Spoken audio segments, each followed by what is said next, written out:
మరి బీసీల గురించి మీరు మాట్లాడొద్దు ఇక్కడ హైకోర్టులలో. ఎందుకు చెప్తా ఉన్నామంటే ఒక్కసారి ఈ లెక్కలు గమనిస్తే మనకు అర్థమవుతుంది. 2021 నాటికి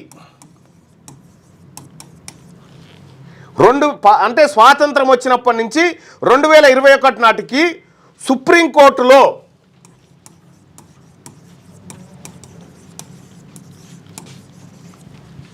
ఎస్సీ న్యాయమూర్తులు, ఎస్సీ జడ్జీలు ఎంతమంది అంటే 5. స్వాతంత్రం వచ్చినప్పటి నుంచి 5 జడ్జీలు ఎస్సీ కేటగిరీ నుంచి ఉంటారు.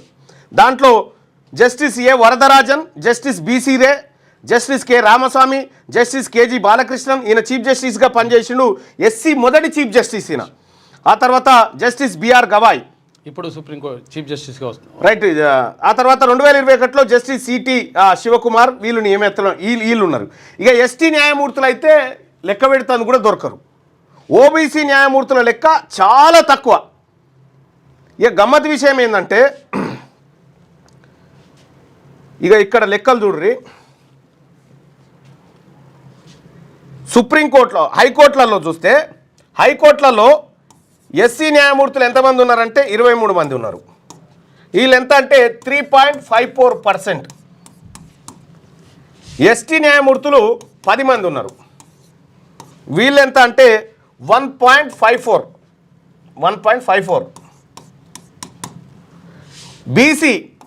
బీసీ న్యాయమూర్తులు ఎంతమంది ఉన్నారంటే మొత్తం 76 మంది ఉన్నారు. వీళ్ళు ఎంత అంటే 11.7. ఏది ఇది ఎప్పటి నుంచి అంటే 2018 నుంచి 2023 మధ్యలో నియామకాలు జరిగిన నియామకాల్లో. ఇక అప్పర్ క్యాస్ట్ వాళ్ళు, ఏది ఓసీ వాళ్ళు ఎంతమంది ఉన్నారంటే 492 మంది ఉన్నారు జడ్జీలు. అసలు సంబంధం లేదు కాదు. 75% జడ్జీలు, 75.69% జడ్జీలు అప్పర్ క్యాస్ట్ నుంచి ఉన్నారు. ఇగో ఇది జడ్జీల కథ.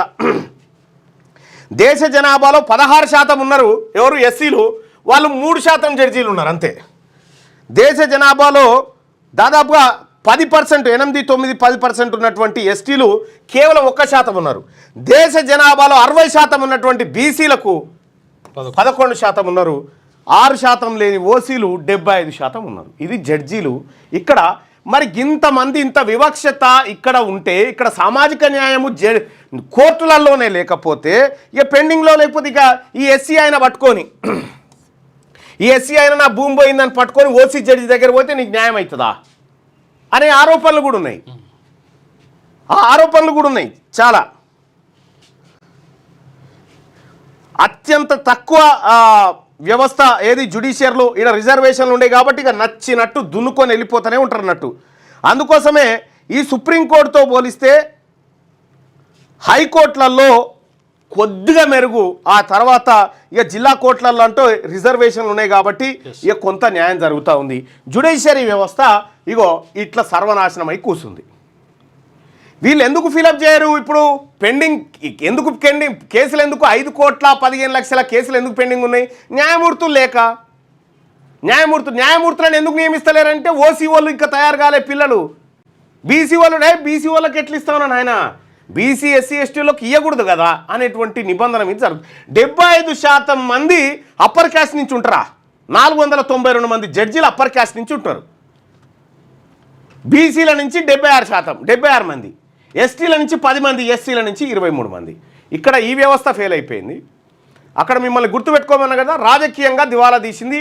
తెలంగాణ రాష్ట్రంలో ఉన్నటువంటి ప్రజల నెత్తి మీద 8 లక్షల కోట్ల అప్పు మోపైపోయింది. ఇక్కడ భూముల విషయం నేను గతంలో చెప్పిన కదా, భూములు మొత్తం కొల్లగొట్టేసిరు. భూములు కూడా బీసీల చేతుల్లోంచి జారిపోయినాయి. హాస్పిటల్స్ అన్ని, కార్పొరేట్ హాస్పిటల్స్ అన్నీ వాళ్ళయే, ఇంజనీరింగ్ కాలేజీలు అన్నీ వాళ్ళయే, అన్ని చోట్ల వాళ్ళే తిష్టేసిరని చెప్పిన కదా. అంటే దీన్ని బట్టి ఏమర్థమైంది? ఈ వ్యవస్థలన్నీ నాశనమై వాళ్ళు ఆర్థికంగా పైకి వచ్చారు, ఈ వ్యవస్థలన్నింటినీ నాశనం చేసి. కాబట్టి ప్రజలారా మనకు కావాల్సింది ఏంటంటే రాజకీయ అధికారమే.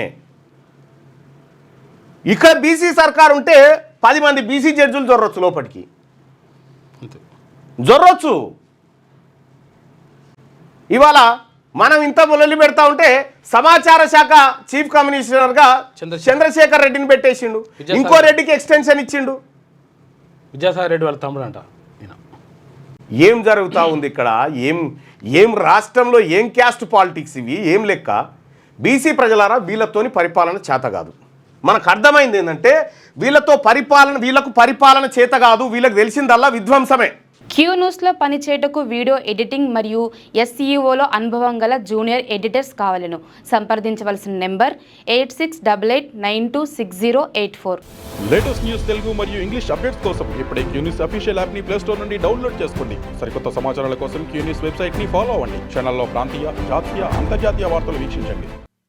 లైక్ చేయండి.